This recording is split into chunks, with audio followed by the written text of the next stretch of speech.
Hello, hello, welcome back हमारे channel पर vaccine rate के चैनल में आपका स्वागत है। आज हम लोग बात करेंगे सेल बायोलॉजी का। सेल बायोलॉजी का इंट्रोडक्शन देंगे। क्या इंट्रोडक्शन? अगले दिन से क्लास आपका रेगुलर चलेगा। सबसे पहले ये हम बात कर रहे हैं कि हम लोग आए कहाँ से, किस चीज़ से बने हुए हैं, हम लोग बने हैं किस चीज़ से। तो अगर कोई बच्चा को जवाब दे देगा कि हम लोग क्या किससे बने हैं, टिश्यू से, टिश्यू टिश्यू से बने हैं, टिश्यू, समझे।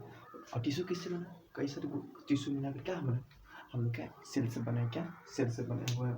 तो हमारा जो हम लोग सिर्फ किसी सेल्स बने हुए, कौन? मल्टी सेलुलर्स बने हैं, क्या मल्टी सेलुलर्स बने। सेल बायोलॉजी में सबसे पहले ये जानना होता है कि पहले आप किस चीज़ से बने हुए हैं। तो हम लोग क्या है, सेल से बने हुए। क्या जितने भी ऑर्गेनिज्म है सब सेल से बने हुए हैं। जितने भी ऑर्गेनिज्म, जो भी लिविंग ऑर्गेनिज्म है सब सेल से बने हुए, क्या सेल से बने हुए हैं।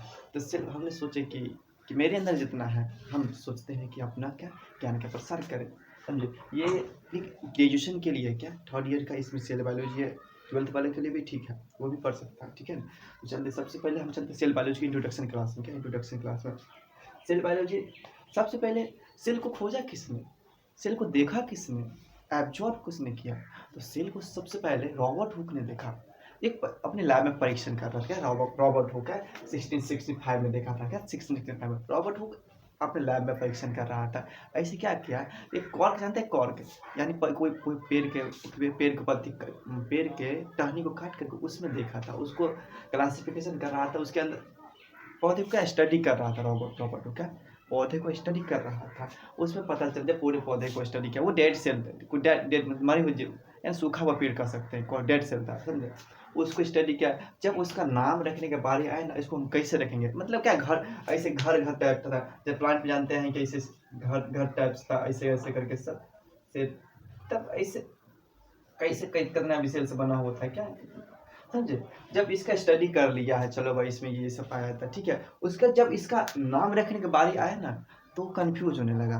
तो उसको उसको याद आया, एक साधु साधु यानी महंतवा से सुना था कि उसका सेल रखे। क्या सेल सेल बोल रहा था, क्या यानी रूम का एक कमरा, दूसरा कमरा, तीसरा कमरा, वो सेल बाय सेल कर रहा था। तो रॉबर्ट हुक ने अपने क्या सहूलियत को समझने के लिए, इसे आसान बोलने में आसान लगता है, तो उसने क्या रख दिया, सेल सेल नाम रख दिया। क्या सेल नाम रख दिया 1665 में। क्या 1665 अब उसका सेल का तो नाम रख लिया, क्योंकि उस समय ना माइक्रोस्कोप था, ना क्या कहते हैं, ना माइक्रोस्कोप था, ना कैमरा वगैरह था। तो वो क्या करता था, वो चित्र के माध्यम से क्या जो भी देखता था चित्र बना कर रख लेता था, और उसके बारे में अपना आर्टिकल्स लिखता था। क्या अपने बारे में, उसके बारे में आर्टिकल्स लिखता था, समझो।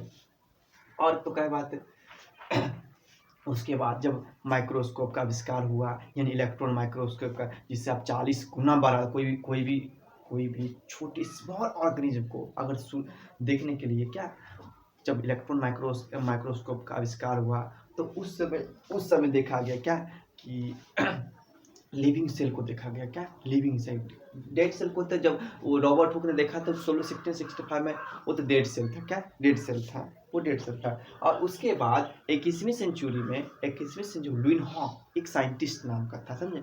लुईन हॉक साइंटिस्ट नाम था। उसने क्या देखा कि जो सेल के अंदर था ना, वो सारे कई ऑर्गेनेल वो मूवमेंट कर रहा था। क्या मूवमेंट कर रहा था, जैसे जिसको लाइव सेल कहा, उसको लाइव सेल कहा गया। उसमें Golgi body, mitochondria, endoplasmic reticulum, ये सब उसने क्या क्या सीन किया, देखा।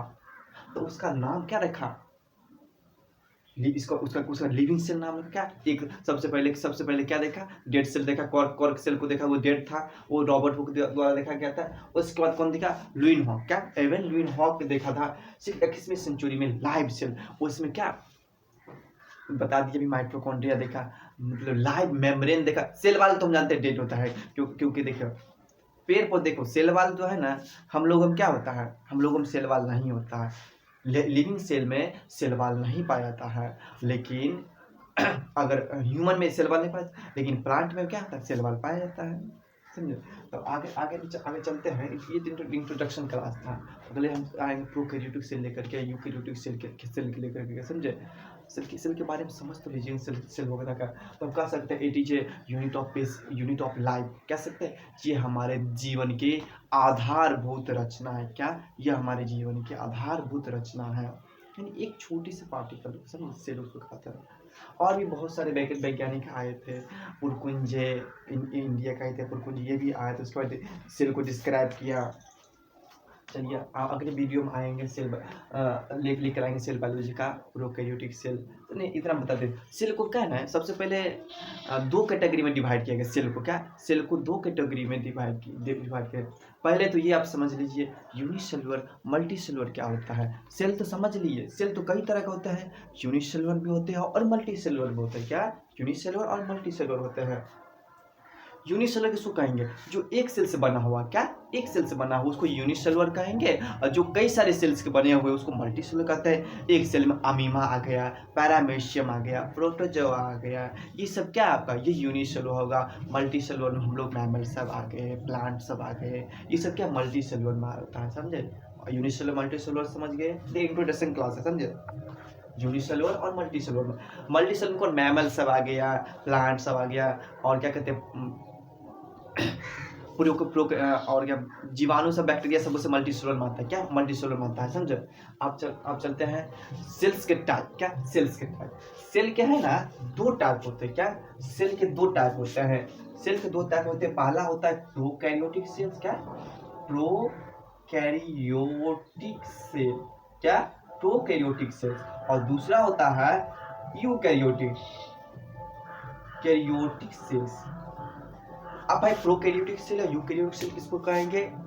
प्रोकैरियोटिक सेल्स वैसे सेल्स को कहेंगे जिसका जो न्यूक्लियस होता है ना, केंद्रक, जिसका न्यूक्लियस जो केंद्रक होता है ना उसका पूरा सा डेवलप नहीं होता है, यानी विकास नहीं रहता है उसका आप समझ रहे हैं, न्यूक्लियस यानी केंद्रक, उसको हिंदी में कहते हैं केंद्रक, उसका अच्छे से डेवलप नहीं होता। उसका जो जेनेटिक मटेरियल होता है ना, अनुवांशिक पर्दा जो होता है ना, वो साइटोप्लाज्म में सब तैरते रहते हैं, समझे, तैरते रहते हैं। उसका न्यूक्लियस वेल डेवलप नहीं होता, उसको हम कहेंगे क्या प्रोकैरियोटिक। अगर प्रोकैरियोटिक कोई डिफिनेशन पूछे क्या कहोगे, प्रोकैरियोटिक का कोई डिफिनेशन कहेगा क्या कर, तो बोलोगे दो cells which not contain nuclear membrane, और यहाँ it is not well developed, the nucleus is not well developed, यानी इसका न्यूक्लियस वेल डेवलप नहीं होता है, इसको हम कहेंगे प्रोकैरियोटिक।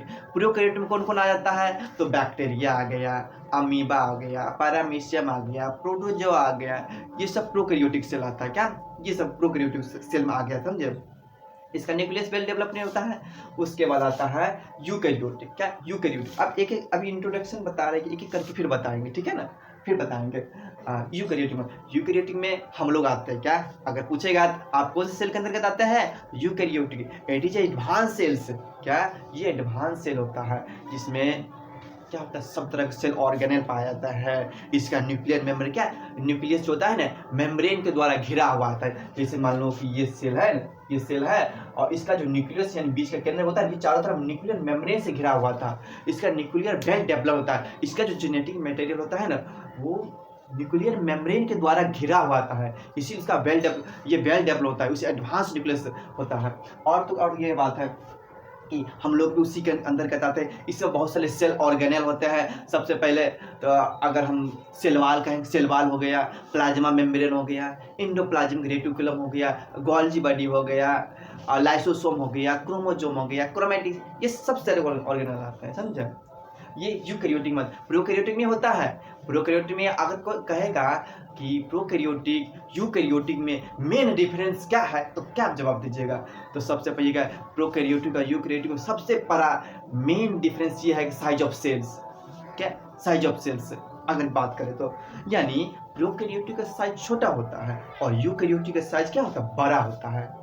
हम तो कोशिश कर रहे हैं कि हम आपको अपने हिंदी में ही समझा देने के लिए, समझे। जब लिखने के बारे में तो हम लिख कर आपका नोट्स भी, वैसे हम क्लास में दे रहे हैं, आपका PDF डिस्क्रिप्शन में नोट्स भी दे देंगे लेकर के, ताकि उससे आप पढ़ लीजिएगा। आप अगले जो वीडियो आएगा वो प्रोकैरियोटिक होगा। इसलिए 12th के लिए भी बहुत इंपॉर्टेंट, 11th के, 12th में तो नहीं है सेल बायोलॉजी, 11th के लिए मोस्ट इंपॉर्टेंट है। और बायोलॉजी जूलॉजी का भी पढ़ सकता है, ये बॉटनी का भी पढ़ सकता है, जूलॉजी का भी पढ़ सकता है, समझे।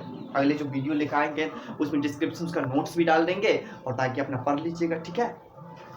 हम जब बात कर रहे थे यूकैरियोटिक, अब कौन बोलेगा, सब बोल देगा। अगर पूछ देगा कि यूकैरियोटिक आप डिफिनीशन बताइए, तो क्या दीजिएगा यूकैरियोटिक डिफिनीशन, तो बोलिएगा दोज सेल्स इन बीच जिसमें the nucleus nucleus surrounded by या बाइंडेड बाय न्यूक्लियर मेम्ब्रेन।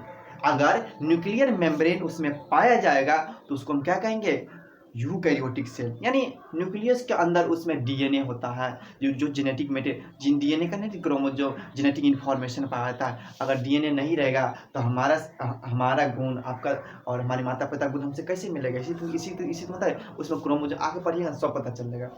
चलिए, तो इतना प्रोकैरियोट यूकैरियोटिक के बारे में। अब अगले जो वीडियो लेकर आएंगे सबसे हम प्रोकैरियोटिक डिटेल से पढ़ाएंगे। क्या डिटेल से पढ़ाएंगे? तो इतना देखने के लिए धन्यवाद। और छोटे भाई को सपोर्ट कीजिए, अभी शुरुआत किए हैं तो आगे चलते। चल, थैंक यू।